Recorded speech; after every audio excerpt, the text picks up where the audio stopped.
Bakit? Ang ganda. Grabe, Beyonce, natameme kay Joy.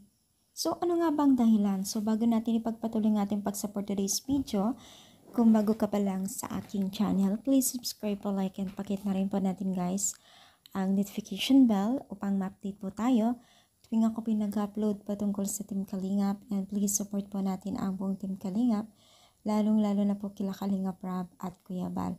So for today's video nga po, ang ating pag-usapan muli ay patungkol dito kay Joy at Beyonce, na kung saan po ay talagang di makapaniwala itong si Beyonce sa kanyang nakita o nasaksihan kay Joy, na kung saan ay talagang gandang-ganda itong si Beyonce pala kay Joy. Nako, kita naman po natin kung paano siya kinilig na nakita itong si Joy. Siguro talaga maganda talaga sa personal itong si Joy, ano?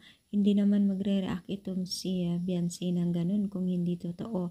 Kita niyo yung mukha ni Beyonce, parang namumula siya sa kilig at hindi siya makapaniwala sa kanyang nakita kay Joy na talagang gandang-ganda siya. Kita naman kasi mga mima kay Joy, no, na may itsura talaga siya.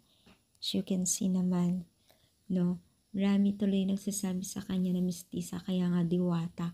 Kasi diwata ng kagandahan sa gubat nga daw, no. So, nagpapatunay din dito itong si Beyonce na maganda talaga itong si Joy sa personal, no.